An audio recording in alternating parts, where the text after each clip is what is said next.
যিনি সর্বকাজে সর্বক্ষেত্রে প্রাসঙ্গিক, তিনি হলেন আমাদের প্রিয় কবি, বিশ্বকবি রবীন্দ্রনাথ ঠাকুর।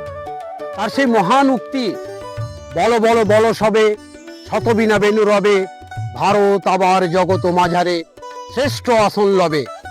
তার এই উক্তির মাধ্যমে আমাদের আগামী প্রজন্ম, আগামী সকলেই যারা আমাদের এই কবি, মহান কবিদের সব সময় স্মরণে রাখেন, স্মরণ করেন।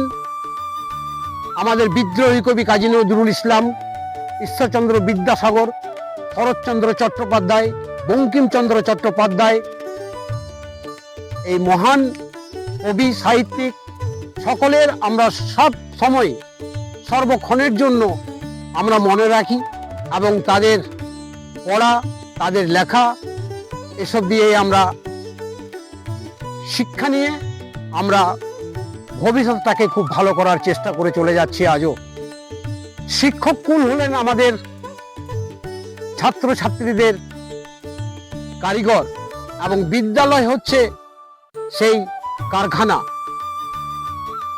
তো বন্ধুরা, আজ আমরা এই মহান কবি যারা যুগে যুগে বিভিন্ন রূপে, বিভিন্ন নামে অবতার হয়েছেন আমাদের এই পবিত্র ভারতবর্ষের ভূমিতে, তাদের সেই গর্ভধারিণী মায়েদের আমার অভয়ারণ্যের পক্ষ থেকে শতকোটি প্রণাম জানাই, এবং ওনাদের লেখা বই পড়ে আমরা যেন ভবিষ্যৎটাকে খুব সুন্দর করে তুলতে পারি।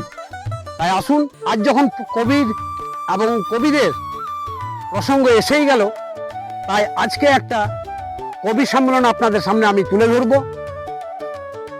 যার নাম ফরিদক্ষেত্র এবং সম্পাদক হচ্ছেন চিরঞ্জীব রায় মহাশয়। আজকে এখানে অনেক কবির সমাগম এবং কবিত্রীরা রয়েছেন আমাদের মাঝে।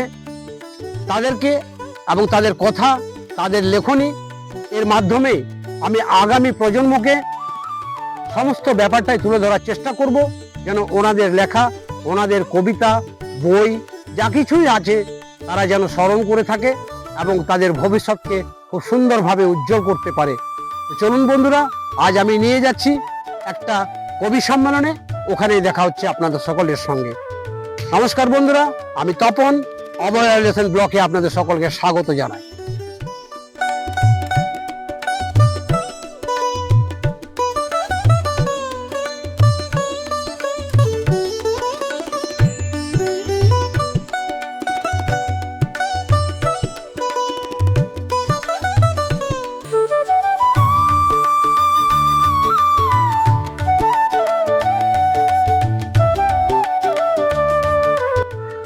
আজ জামুরিয়ার ফরিদক্ষেত্র কবিতা উৎসবের আপনাদেরকে এখানে আমি এনেছি। এখানে উপস্থিত যেসব কবি এবং কবিত্রীরা আছেন তাদের সকলের সঙ্গে আমি পরিচয় আপনাদের করাবো। গুটি গুটি পায়ে চলতে চলতে এই জামুরিয়া কবিতা উৎসব আজ ত্রয়োদশ বর্ষে পা রাখলো।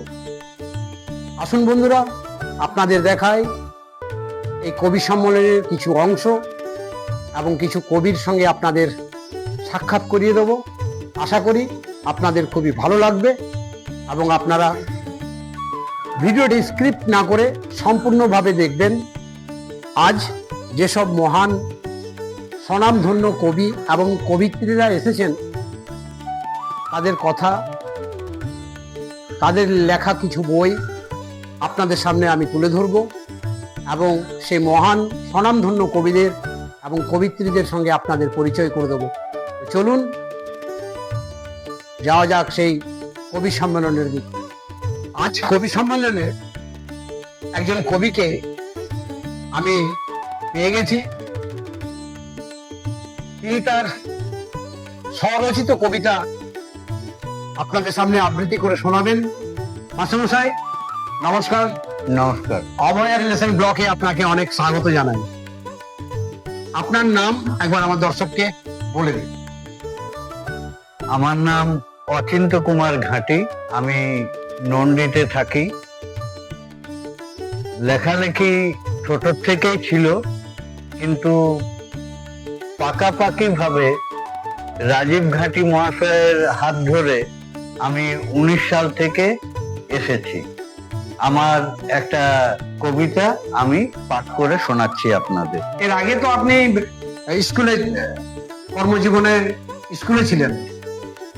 হ্যাঁ, আমি বীরকুলটি উচ্চ বিদ্যালয়ে দীর্ঘ 34 বছর সার্ভিস করেছি এবং বিদ্যালয়ের যে কোনো অনুষ্ঠানে আমি খালি গলায় রবীন্দ্রসঙ্গীত, নজরুল গীতি আমি পরিবেশন করেছি, স্বরচিত কবিতা পাঠও করেছি এবং প্রত্যেকটি ছাত্রছাত্রীদের যাতে সুবিধা হয় আমার কর্মজীবনে তাদের আমি যথেষ্ট উপকার করার চেষ্টা করেছি। তো খুব সুন্দর, খুব সুন্দর।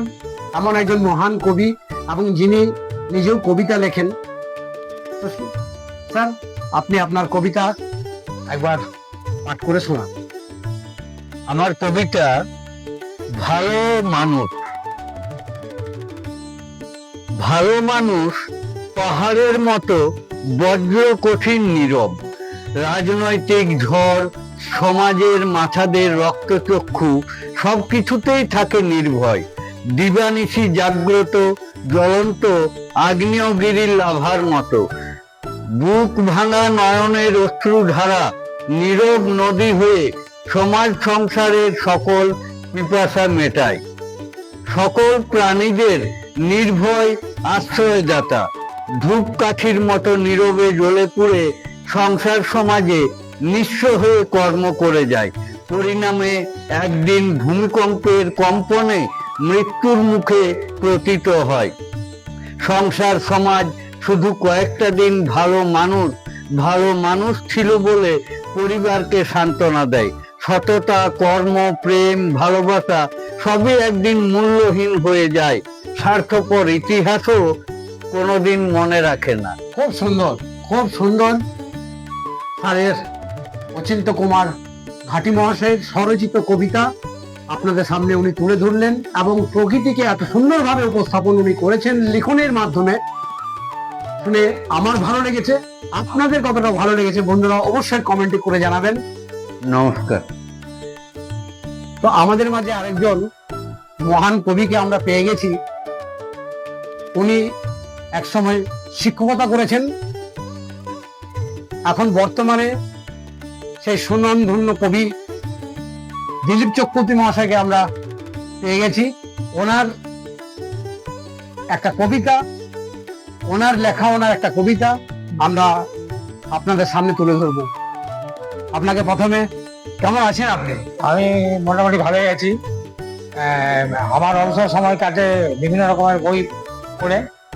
যেহেতু শিক্ষকতার সাথে যুক্ত ছিলাম, মানে বিদ্যালয়ে একজন কর্মী হিসাবে, তো বই পড়াটা আমার বরাবরই অভ্যাস। আমি পড়াশোনা এখনো করি, চালিয়ে যাচ্ছি এই বয়সেও, এবং তার সঙ্গে সঙ্গে কবিতা সাহিত্য চর্চা একটু আধটু করি আর কি। তো আমি আজকে যে কবিতাটা মূলত এখানে পাঠ করছি, সে কবিতাটি সম্পূর্ণ আমাদের এলাকার আঞ্চলিক ভাষাতেই লেখা। আচ্ছা আচ্ছা। আঞ্চলিক ভাষায় লেখা মানে এই কারণে কবিতাটা নাম নিয়ে, এই যে নামকরণ, এখন ইদানিং কালে একটা নামকরণের বাচ্চা হওয়ার সাথে সাথে শিশুদের নামকরণ প্রক্রিয়া চলে। তো শহরের ক্ষেত্রে বেছে বেছে খুব জটিল নাম, ইন্দ্রদম্ন, তারপরে এই ধরনের যে মানে সহজে প্রনাউন্সিয়েশন এটা করা মুশকিল, এই ধরনের নাম। হ্যাঁ।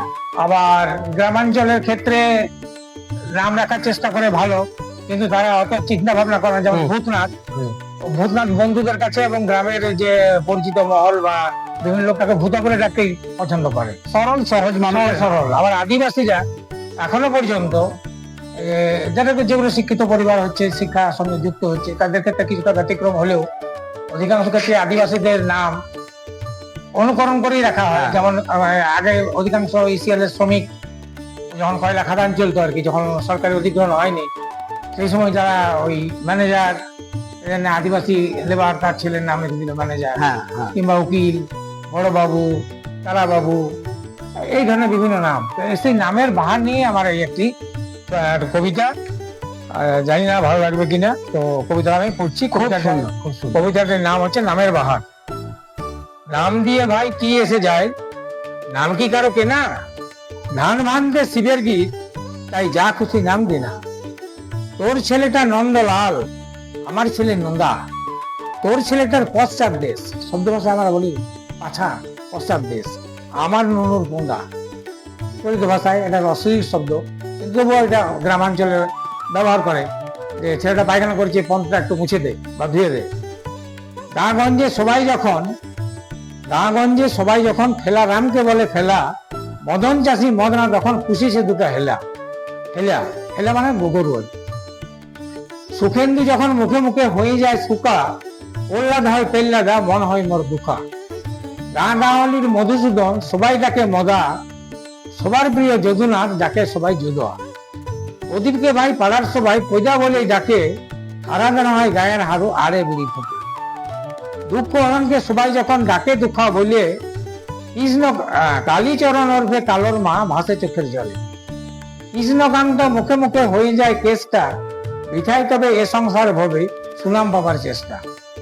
উট কপালে মানুষ যখন গায়ে এসে থাকে, জোনাজুটি তখন কিন্তু চলিত নামে ডাকে।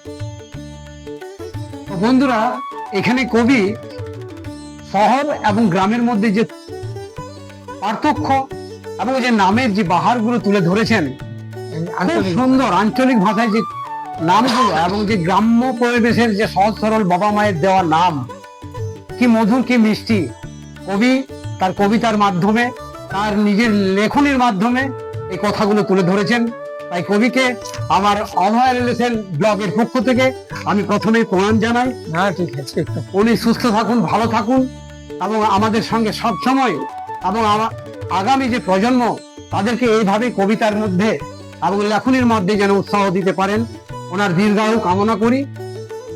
অসংখ্য ধন্যবাদ। ধন্যবাদ, নমস্কার।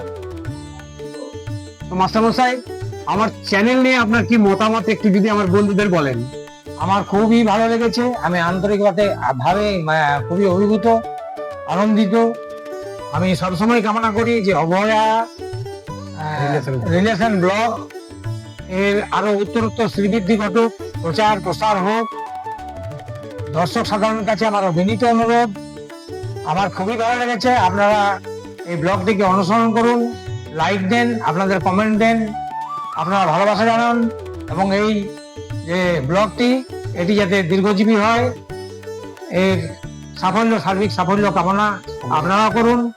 সমাজের সকলের কাছে অবিনীত অনুরোধ যে আপনারা এতে বাঁচিয়ে রাখুন, ভালো রাখুন। ধন্যবাদ স্যার, অসংখ্য ধন্যবাদ আপনাকে। তো বন্ধুরা, মাস্টার মশাইয়ের কাছ থেকে আপনারা আমার অবজারভেশন ব্লগের সমস্ত কিছুই দেখলেন এবং উনি আপনাদেরকে আমাকে সাপোর্ট করার জন্য অনেক সহযোগিতা করলেন। আপনারা স্যারের সঙ্গে একমত থাকলে অবশ্যই লাইক, শেয়ার এবং কমেন্ট করতে ভুলবেন না। অবশ্যই সাবস্ক্রাইব করবেন আমার এই অবজারভেশন ব্লগে। ধন্যবাদ। তো বন্ধুরা, আমি কবিদের সঙ্গে সঙ্গে আমি একজন কবিত্রীকে পেয়ে গেছি আমার আপনাদের সামনে। ওনার স্বরচিত কবিতা ওনার মুখ দিয়ে আমি শোনাবো। দিদি, আপনার নাম? আমার নাম চিত্তা সরকার। আপনার বাড়ি? আমার বাড়ি হচ্ছে মূলত আমার বাড়ি হচ্ছে ভামুরিয়া গ্রাম, পুরুলিয়া ডিস্ট্রিক্ট, কিন্তু আমি বর্তমানে এখন রয়েছি আসানসোলে। আচ্ছা। হ্যাঁ, আর ওখানে আমি পুরুলিয়া জেলাতে আমি শিক্ষকতা করি। আর আমার নিজস্ব পত্রিকা রয়েছে স্বপ্ন সৃজন। আর আমি গান বাজনাতেও আগ্রহী এবং প্রাথমিক বিদ্যালয়ে আমি শিক্ষকতা করি ওখানে। সুন্দর। হ্যাঁ, তো এটাই হলো ব্যাপার। আমি শিশুদের নিয়ে সারাটা দিন, প্রায় দিনই আমার সময় কেটে যায়, কারণ আমার ছেলে মেয়েরা বাইরে থাকে, ওদেরকে আমি দেখতে পাই না। তাই ওদের মুখ দেখেই আমার আর এই অবসর সময় আমি কবিতা গান নিয়ে থাকি। এটাই হলো খুব সুন্দর জীবন আপনার, ওইভাবেই চলুক। আপনার সমাজ কবিতা যদি আমার দর্শক বন্ধুদের কিছু জানান। নিশ্চয়, একটা কবিতা পাঠ আপনি। একদম ঠিক আছে। আমি যেহেতু কবিতা লিখছি, বিভিন্ন বিষয় নিয়ে কবিতা লিখি। এই তো 8ই মার্চ নারী দিবস গেল এবং নারীদের নিয়ে আমি অনেক কিছু কবিতা লিখেছি, কিন্তু বর্তমানে আমি একটা ছোট বাচ্চাদের, শিশুদের নিয়ে একটা কবিতা লিখেছি, শোনাচ্ছি। খুব ভালো, খুব ভালো। ঠিক আছে। একদিন নয়, কবিতার নাম, আমারই লেখা। কবিতাটি পাঠ করে শোনাচ্ছি। পৃথিবী আরো সুন্দর হোক, হাসুক শিশুরা খিলখিল, হাসিতে খুশিতে ডগমগ থাকুক অনাবিল। আমাদের সব আশা, ভালোবাসা, স্বপ্ন রাশি রাশি সবকিছুই ওদের ঘিরে, ওদেরই ভালোবাসি। দেখতে যাই না আমি পাহাড়ি ঝর্ণার প্রস্রবণ, ওদেরই হাসিতে দেখি ঝর্ণা ঝরে অকারণ। তাদের মিষ্টি হাসি, দৃষ্টি ছাড়া খেলা, আকাশে যায় না দেখা এমন চাঁদের মেলা। আমি সুন্দরভাবে বাঁচি যখনই থাকি এদের কাছাকাছি। আমার কাছে একদিন বিশেষ দিন শিশু দিবস নয়, আমার কাছে প্রতিদিন প্রতি মুহূর্ত ওদের নিয়ে শিশু দিবস হয়। নমস্কার।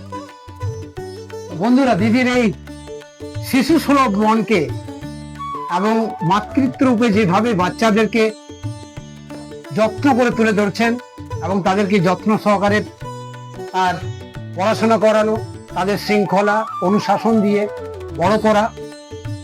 তো দিদি, আপনাকে অভয়া রিলেশন হ্যাঁ। ব্লগের পক্ষ থেকে অসংখ্য ধন্যবাদ। ধন্যবাদ যদি আপনাকেও। অসংখ্য ধন্যবাদ। আমার চ্যানেলে যদি আপনি আমার দর্শকদের কিছু বলতে চান। দর্শকদের বলি যে আমি ভালো ওনার করার সঙ্গে আমার এই পরিচয় হলো, খুব ভালো লাগলো ওনাকে দেখে, এবং ওনার যিনি যে কর্মধারা উনি শুরু করেছেন, যে বিষয়গুলো নিয়ে উনি আগামী দিনে এগিয়ে যেতে চান, তাতে আমি পূর্ণ ওনাকে মানে সাহায্য করতে চাই এবং সহমত ওনার পরিকল্পনার সাথে। অসংখ্য ধন্যবাদ। অসংখ্য না ধন্যবাদ। না না না না না না দাদা, অমনি করবেন না প্লিজ। তো আমি চাই যে এই যে অভয়া রিলেশন ব্লগ, এটা আপনারা কিন্তু দেখবেন নিয়মিত এবং সাবস্ক্রাইব করবেন, এবং নিয়মিত এই ব্লগের সঙ্গে আপনারা পথ চলতে থাকবেন। আগামী দিনে আরো নতুন নতুন পরিকল্পনা নিয়ে দাদা নিশ্চয়ই আসবেন আপনাদের কাছে। আপনারা এই ব্লগের সাথে অবশ্যই থাকবেন। নমস্কার। তো বন্ধুরা, দিদির সাথে সাথে আমি একবার বলে দিই, দিদি তো বলে দিয়েছেন, এবার আপনাদের অবশ্যই বলবো, আপনারাও বলবেন আমার এই উপস্থাপনা কেমন লাগলো। তা দিদির সঙ্গে সঙ্গে আপনারাও কমেন্ট, লাইক এবং সাবস্ক্রাইব করতে ভুলবেন না। ধন্যবাদ। তো বন্ধুরা, আমার এই উপস্থাপনা কেমন লাগলো, আজ হরিক্ষেত্র কবিতা উৎসবের সামনে এসে আপনাদের সমস্তটাই কিছু আমি তুলে ধরলাম, এবং কিছু কবি এবং কবিত্রী ওনাদের স্বরচিত কবিতা আপনাদের সামনে তুলে ধরলাম। যদি আমার এই উপস্থাপনা ভালো লেগে থাকে, অবশ্যই আপনারা লাইক, শেয়ার এবং সাবস্ক্রাইব করবেন এবং কমেন্টে জানাবেন আমার এই উপস্থাপনা কেমন লেগেছে। ততক্ষণের জন্য বিদায় নিচ্ছি। দেখা হচ্ছে অন্য কোনো নতুন ব্লগ, নতুন ভিডিও এবং নতুন কোনো জায়গায়। আপনাদের সকলে সুস্থ থাকুন, ভালো থাকুন। দেখা হচ্ছে আবার পরের জায়গায়। অসংখ্য ধন্যবাদ।